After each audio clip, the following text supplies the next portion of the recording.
now you're holding back, but I can hear the pain underneath your breath.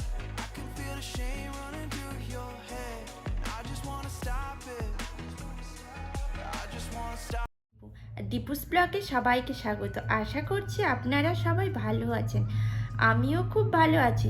চলে এসেছি আবারও একটা নতুন ব্লগ ভিডিও নিয়ে। তো আপনারা দেখতে থাকুন আজকে আমরা সারাদিন কি করি।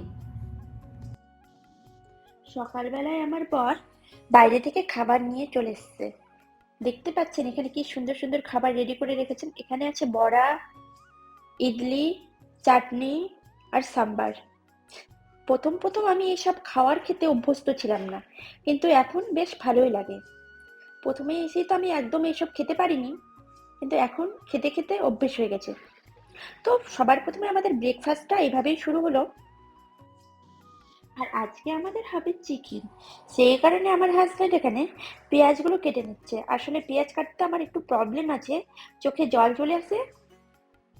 সেই কারণে ওকে বললাম যে পেঁয়াজগুলো একটু কেটে দাও, তো ও আমাকে কেটে দিচ্ছে। এক এক করে টমেটো, কাঁচা লঙ্কা, ধনেপাতা সব এদিকে কেটে নাও। পরিমাণ মতো লবণ, হলুদ, জিরে গুঁড়ো, ধনে গুঁড়ো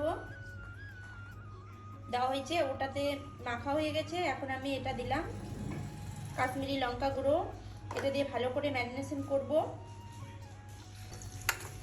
ভালো করে টক দইয়ের সাথে এখন মিশিয়ে নিচ্ছি।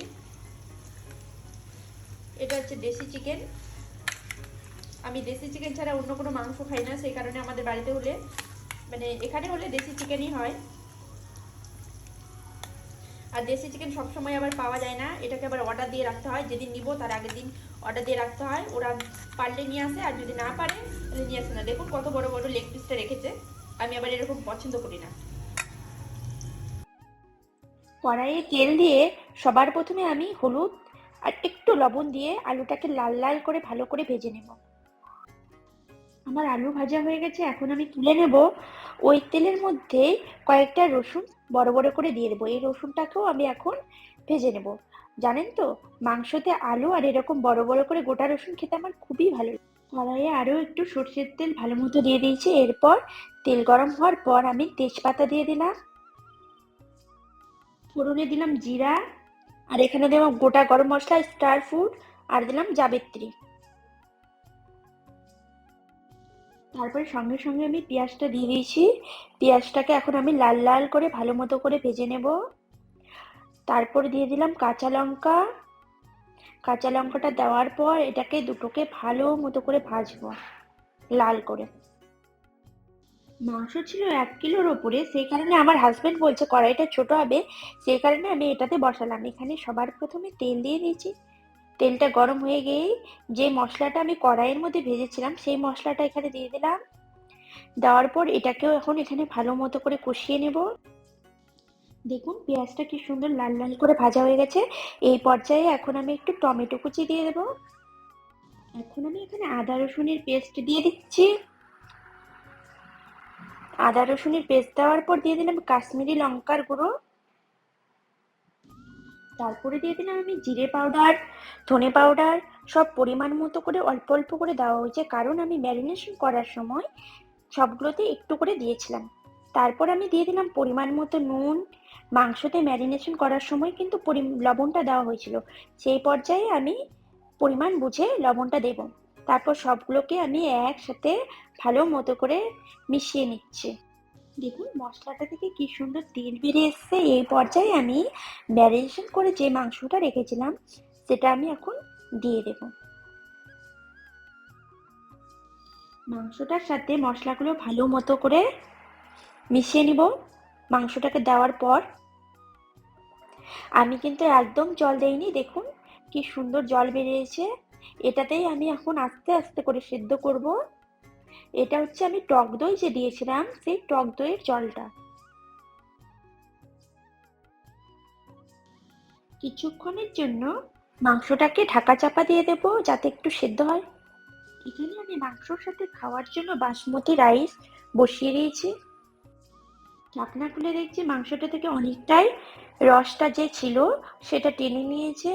এখন আমি এটাকে ভালো মতো করে কষিয়ে নেব। দেখুন কি সুন্দর তেল বেরিয়েছে, মোটামুটি প্রায় আমার কষানো হয়ে গেছে।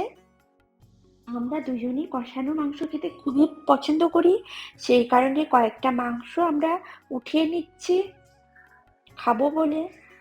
আর বাকিটা আমি আলু আর রসুনটা যে ভেজে রেখেছিলাম সেটা দিয়ে জল দিয়ে দেবো আর একটু সেদ্ধ হওয়ার জন্য। দেখুন আমার মাংসটা কি সুন্দর ভালো মতো করে কষানো হয়ে গেছে। এখন আমি আলু আর রসুনটা দিয়ে ভালো করে চারিদিক দিয়ে নাড়িয়ে নিচ্ছি। মাংসটাকে সেদ্ধ করার জন্য আমি এখানে গরম জল দিয়ে দিলাম যাতে মাংসটা তাড়াতাড়ি সেদ্ধ হয়ে যায়, আর টেস্টটাও যাতে ভালো আসে। গরম জল দিলে টেস্ট খুবই ভালো হয়। এখন আবার আমি 10 মিনিটের জন্য ঢাকা চাপা দিয়ে দেব।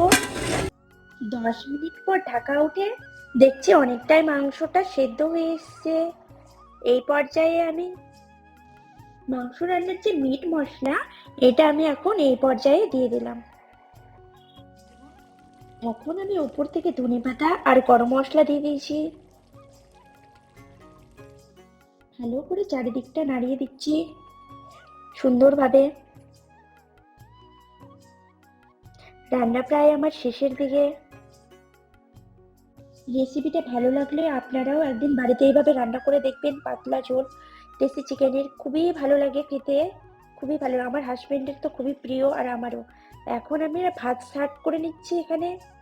সবার প্রথমে লেবু আর পেঁয়াজ নিয়ে নিয়েছি থালার মধ্যে, ভাত নিয়ে নিয়েছি আর মাংস নিয়ে নিলাম। আজকে আমাদের দুপুরে এটাই আয়োজন হয়েছে, আর করেছি মসুর কালারের ডাল। এই দেখুন আমি নিয়ে নিয়েছি এখানে চিকেন, স্যালাড, আলু, আর এখানটায় নিয়েছি আমি রায়তা। রায়তা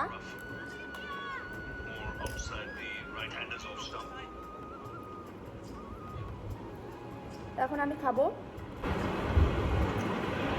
খাওয়ার পর দেখা হচ্ছে। Bye bye. আমরা সবসময় চেষ্টা করি যে মাসে একবার গিয়ে স্মার্ট বাজার বা ডিমার্ট থেকে পুরো গ্লসারিটা শপিং করার, কিন্তু যখন কিছু কিছু জিনিসপত্র শেষ হয়ে যায় আমাদের এখানেই আছে ছোট ছোট শপ। যেমন আমরা যেটাতে গেছিলাম এটা হচ্ছে স্মার্ট বলে একটা শপ। এখানে গিয়ে যা যা লাগে সবকিছু নিয়ে এসেছিলাম। বিকালবেলা দুজন মিলেই বেরিয়ে গেছিলাম। দেখা হচ্ছে আবার একটা নতুন ভিডিও নিয়ে।